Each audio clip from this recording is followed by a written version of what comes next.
MS word को open कर लेते हैं। जैसे MS वर्ड ओपन हो गया, इंसर्ट के अंदर जो टूल्स चल रहा था जिसका नाम है टेबल, टेबल के अंदर हम लोग ने पूरा सिस्टमैटिक देखा था। टेबल के अंदर जो वर्क छूट रही थी जिसका नाम है डिज़ाइन और लेआउट, डिज़ाइन और लेआउट से रिलेटेड आज टेबल टूल्स के बारे में बात बताया जा रहा है।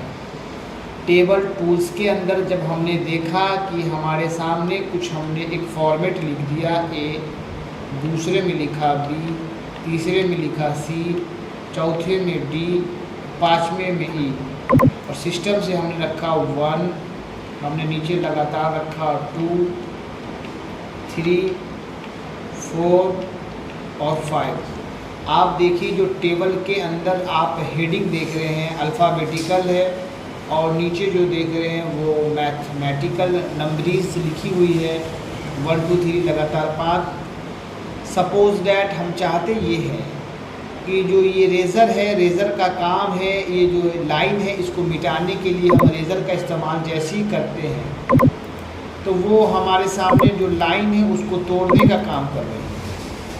डोर टेबल में हमने देखा कि वो लाइन को खींचने का काम कर रही है। अगर हम चाहते कि यहाँ से हम अपने मुताबिक लाइन को इंसर्ट कराएं तो हम लोगों के पास टेबल में जाना पड़ा, डोर टेबल के पास। अगर हम कलर करना चाहते हैं तो हमें पेन कलर की तरफ रवाना होना होगा, रेड कलर। और पेन कलर यानी इसकी मोटाई, लाइन की मोटाई चाहिए तो विड्थ को लेना होगा। हमने जैसे विड्थ पे क्लिक किया तो मोटाई बढ़ गई। अगर स्टाइल चेंज करना चाहते हैं तो लाइन स्टाइल पे जाके आप जो भी लेंगे, कलर रेड कर लेते हैं और उसकी जैसे ही लाइन पे क्लिक करते हैं तो उसका शेप अलग आ जाता है। बॉर्डर की बात आई, अगर आप किसी सेल में, जैसे कर्सर आप इस सेल में रखते हैं और यहाँ बॉर्डर चाहते हैं और बॉर्डर पे जैसे ही क्लिक करते हो चारों दिशाओं से वो बॉर्डर खुद ब खुद बना देती है। शेडिंग का मतलब होता है कि ये हमारा एक बॉक्स है जिसको हम सेल भी कह सकते हैं, शेडिंग में जाने के बाद वो कलर फील कर देती है। तो हमने शेडिंग को समझा, बॉर्डर को समझा, यहाँ तक कि ग्राफ यानी डिज़ाइन के अंदर अगर हम बाहर क्लिक करते हैं तो ये डिज़ाइन हट जाती है। फिर टेबल पे जैसे ही क्लिक करती है तो टेबल के साथ जो टूल्स है डिज़ाइन और लेआउट, डिज़ाइन में शेडिंग तक समझा, यहाँ टेबल स्टाइल है। जैसे ही किसी टेबल स्टाइल को हम क्लिक करते हैं तो देखिए टेबल स्टाइल का आपको यहाँ पे इंग्रेडिएंट्स नज़र आने लगा। यहाँ अब फर्स्ट कॉलम पे क्लिक किया तो फर्स्ट कॉलम का डिज़ाइन देखिए, आप परिवर्तन देख रहे हैं। अगर आप इसी चीज़ को इस फॉर्मेट में लेते, सपोज ये हेडिंग के फॉर्मेट में लिया तो देखिए यहाँ पे हेडिंग आपको हट के दिखा रहा है। बैंडेंट्स पे क्लिक किया तो बैंडेंट्स देखिए यहाँ जो ये अभी लकीर जो आप देख रहे हैं, ये स्ट्रेट लाइन जो देख रहे हैं, इस लाइन के अंदर परिवर्तन को बोलते हैं बैंडेंट्स रॉ। लकीर आ गई बैंडेंट्स रॉ। यहाँ पे लास्ट कॉलम ये कुछ वर्क नहीं कर रही है, बैंडेंट्स कॉलम आप जो देख रहे हैं यहाँ पे आपको लकीर नज़र नहीं आ रही है, ग्रेडेंस नज़र आ रही है, वो अब लकीर में आ गई यानी स्ट्रेट लाइन में आ गई। डिज़ाइन समझ आने के बाद अब हमारा लेआउट की तरफ फॉर्मेट होती है। तो लेआउट से पहले डिज़ाइन में जाके हम नॉर्मल इसको ले लेते, जैसा हमारा नॉर्मल था हमने नॉर्मल ले ली। और हमें लेआउट में अब आना है। लेआउट में देखिए यहाँ अल्फ़ाबेटिकल आपने लिख रखा है। आप थोड़ा इस सेल को ऐसे बढ़ा दीजिए, थोड़ा साइज को भी बढ़ा दीजिए ताकि आपको और अच्छे से हम समझा सकें।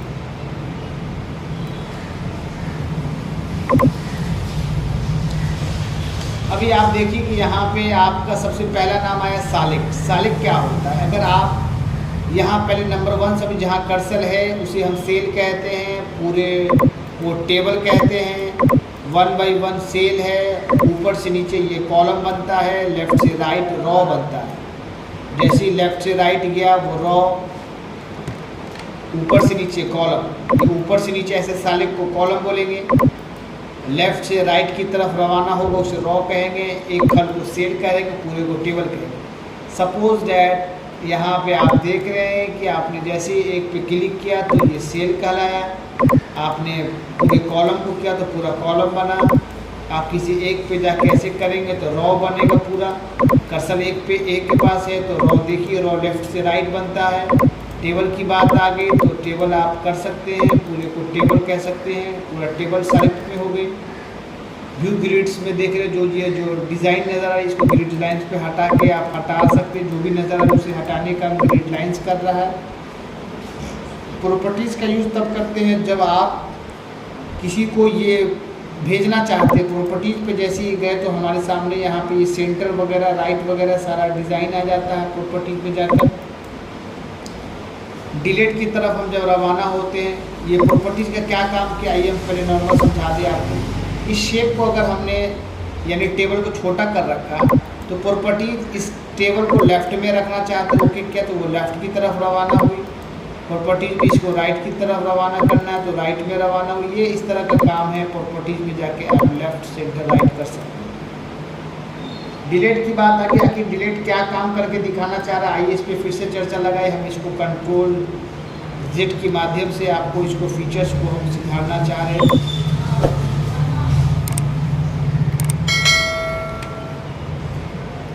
आप जरा इसको फिर से एक और फीचर से हम ब्लॉक करना चाहते हैं।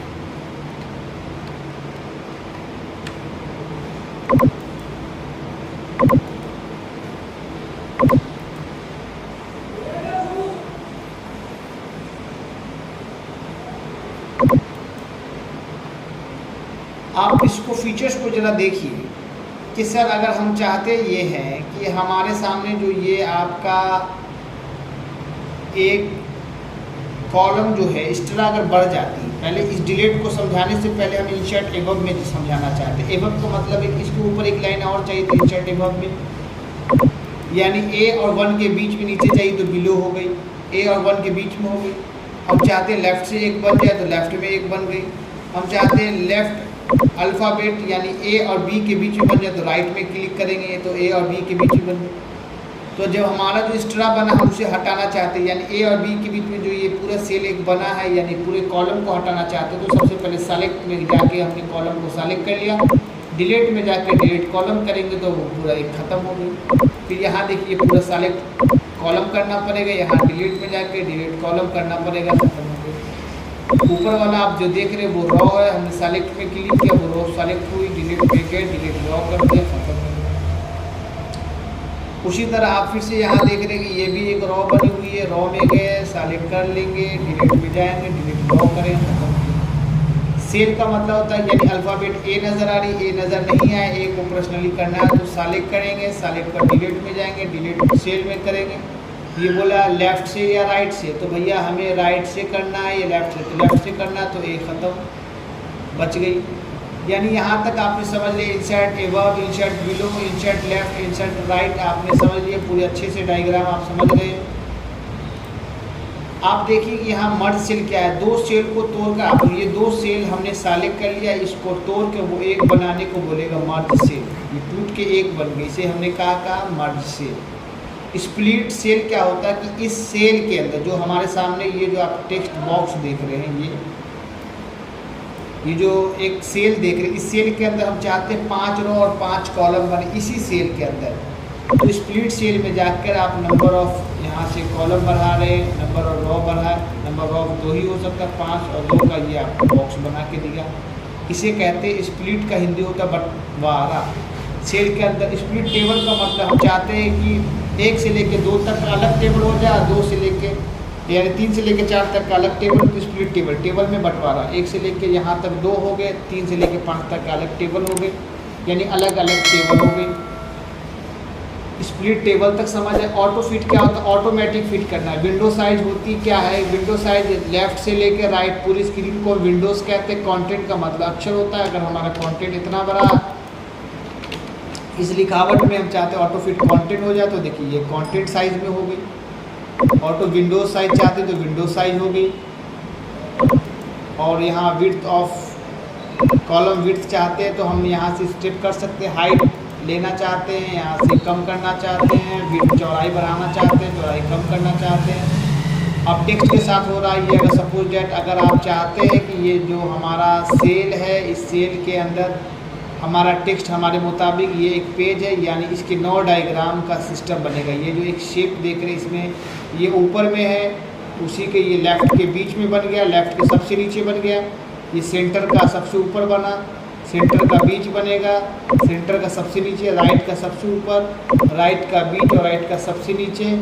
और जैसे सेंटर पर रख के हम टिक डायरेक्शन कर रहे हैं, उल्टा सीधा दाएं बाएं जैसे करना चाहते कर सकते हैं। सेल मार्जिन का मतलब होता है कि आप सेल को टॉप से कितना छोड़ना चाहते हैं, बॉटम से कितना, लेफ्ट से कितना, राइट से कितना। तो उससे आसान तो आपने यहाँ से पढ़ा कि ये आप जैसी लाइन पे लाते ये तीर बनती है, तीर बनती है, आप इसको सटाएंगे तो सट जाएगी। इस कोने पे लाइन पे जहाँ जाके बनाएंगे छोटा करना चाहते थे, टॉप बॉटम लेफ्ट से जो भी करना चाहते हैं सेल मार्जिन हम कर सकते हैं। शॉर्ट A to Z के लिए होता है header and footer, converted repeat header footer क्या होता है, जैसे क्लिक करते हैं यहाँ पे कोई वर्क दिख रही ऑप्शन में अभी नहीं आ रही है अनहाईलाइट की वजह से। आज के क्लास के लिए इतना ही, फिर नेक्स्ट वीडियो का हम इंतज़ार करेंगे।